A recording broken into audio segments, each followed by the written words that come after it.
Okay, so if you didn't catch the full significance of Newton's law of gravity from before, it's this. Any two objects with mass are going to have a force or gravitational attraction between them. Doesn't matter how far away they are, doesn't matter how much mass they have. If they have mass, then they pull on each other with a gravitational force. Okay, now that means that the screen that you're watching is actually pulling on your face and the rest of your body, and you're pulling on it.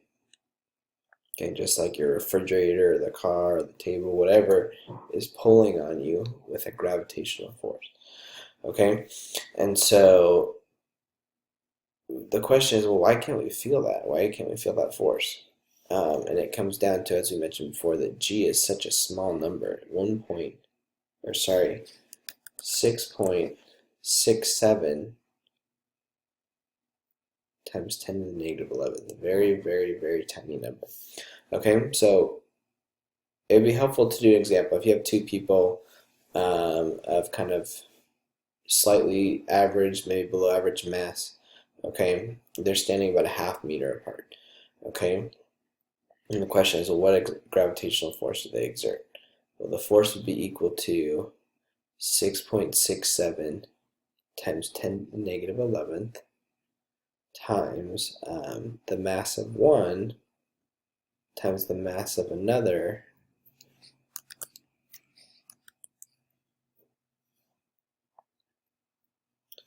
divided by the radius, the distance between them, squared. Okay, so we punch all that in and we find a force of, and once we punch all that in and simplify, we find that we get about 6.16 times 10 to the negative 7 newtons. Okay, that's a very small force, okay?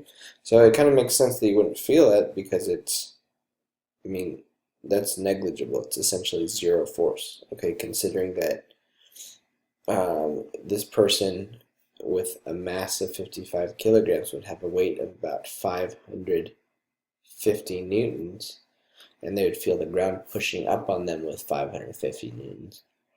They would not even notice that.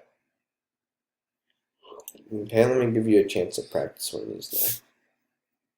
So we have this situation here where there's a group of 75 people, or there's a 75 kilogram person standing 10 meters away from a group of 30 people whose average mass is 65 kilograms. And so the question is, with how much force do they pull on that 75 kilogram person? Okay, and so we're going to use our equation. Remember that G is equal to 6.67 times 10 to the negative 11th. Okay, and so we can actually go ahead and calculate G.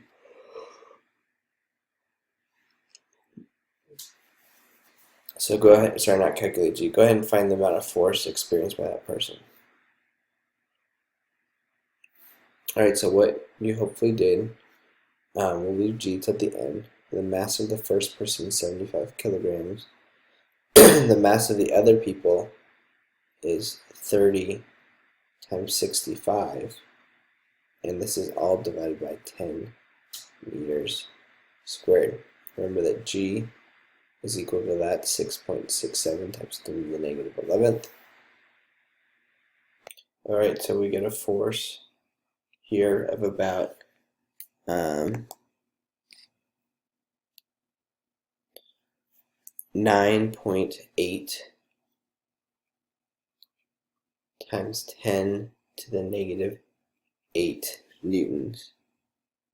So before we continue, maybe you noticed that this force here for this question was smaller than from the previous question. So how could it be that having these 30 people with all this mass pull on this person, how would it be that this force is smaller than from the previous example, in which you just had two people pulling on each other? Well, the big difference is the radius. For this one, we have a radius of 10 meters. On the last one, it was only 0.5, and then you're squaring it and dividing by that. So the distance away plays a very large role here in the amount of the gravitational force. Okay?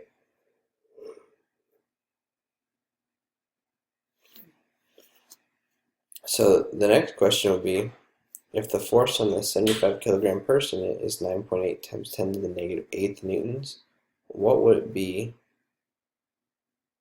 on the group of 30 people? Well, based on Newton's third law, they pull on each other with equal and opposite forces. So if they pull on the person with this about 10 times, or like 9.8 times 10 to the negative 8th newtons, then the person is going to pull back on them with that same force. Okay? So because the gravitational force is based on the quantities of how much mass two objects have, you have to think about if you have a very large object pulling on somebody, well, what is going to be, how do we figure out the gravitational pull of this object? Because while it is just one big chunk of mass, it's got a bunch of little chunks of mass that each have their own gravitational pull here. Okay, each of them is causing this person to be pulled inward. And all those little forces add up to make the entire gravitational force caused by, let's say, the Earth, for example. Well, what happens is when we add up all these little pieces, some are pulling this way and some are pulling this way, but at the end of the day, all the things pulling to the side like that are going to balance out, and we're going to end up with just one force pulling like this. And so the way we account for that is we just kind of ignore that it happens and look at the force as if it's acting from the center of the mass of the object. So you have a force pulling this way from the center of mass of that, and a force pulling this way from the center mass of the person. Okay, and these are equal and opposite forces. All right, so let's do, here we go. Okay, so here we have an example in which we actually have a gravitational force caused by two separate objects. Okay, and the rule is that we can add up each of these objects individually. Okay, and then if we want to combine their forces together, we would have to find the magnitude of each of these and then combine them using like Pythagorean theorem. Okay, but if you think about it, this mass right here is getting pulled to the side by this one, and this is a smaller force than that one because this is a greater distance. Okay, and if it looks like M2 and M3 have the same mass, so if this has twice the distance that this does, and we're dividing by r squared, how should the force from this object on this one compare to the force of this object on this one? Well, if you're dividing by 2 and then squaring it, this one should have a gravitational force that's 1/4 of this one. Okay, because it's twice the distance. And this again is given they have the same mass. So these ones that are closer have a stronger force. Okay, this is pulling on one stronger because it's closer. Okay, so we're going to go ahead and find the net gravitational force on particle 1 from these two other particles, and then it says what is the direction of the magnitude of these forces. So the way I'm going to work this out is a little bit different than I've done before, and it's not the way you see it done in the book, but I think that this will save us time and frustration, is that when we do our calculations, let's wait to add in g till the very end. So the force from M3 on M1 is going to be g. M1 is 6 kilograms. M3 is 4 kilograms. And it's the distance of 2a. If a is 2 centimeters, then that would be 4 centimeters away. So that'd be 0.04. Okay, g is in terms of meters, so I have to convert to meters. Alright, well that's going to be 24 divided by 0.04 squared times g. And so we get F equals 15,000 times g newtons. Okay. All right. Now I want you to find the force from M2 on M1. Okay. And so you would have plugged in for M2, or for M1, 6 kilograms. For M2, 4 kilograms. Okay. The distance between them would be 2 centimeters. And then it's all times g. So that'd be 24 divided by 0.02 squared. And it should be 4 times greater than that. So we should get 16, this is times g, 16,000, or sorry, 60,000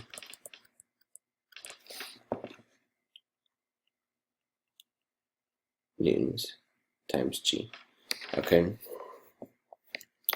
And so from here, if we want, we can multiply in g, or we can wait. And we're going to say, okay, we have a force to the side, and that's 15,000 times g.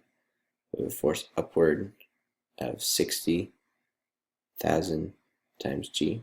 And we want to know the magnitude. Okay, well, the magnitude is going to be the square root of each of them squared. So 15,000 times g squared plus 60,000 times g squared. We can just pull the g to the outside. So it's going to be g times the square root of 15,000 squared plus 60,000 squared for our magnitude. Okay. So to punch that in, okay, so we punch it in, we get 61,847 times g. Now let's multiply by g, 6.67 times 10 to the negative 11th. Okay, and then we're going to get that the force, the total combined force on that object is equal to 4.13 times 10 to the negative 6th newtons. Okay, 10 to the negative 6 newtons. So that's the magnitude of the force. Now to find the angle between them, or the angle of that force, I want to find the magnitude of these. Okay, so whatever this angle is. So if this is theta, and this is 60,000 g, and this is 15,000 g, then tangent of that angle is going to be equal to 60,000 g over 15,000 g. We can cancel this and this and this and this. And 60 over 15 is just 4, so it'd be inverse tangent of 4.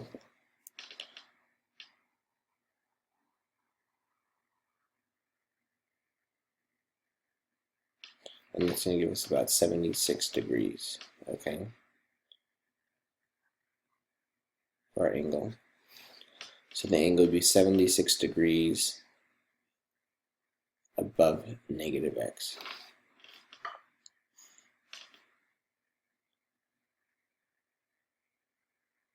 All right, and there you go.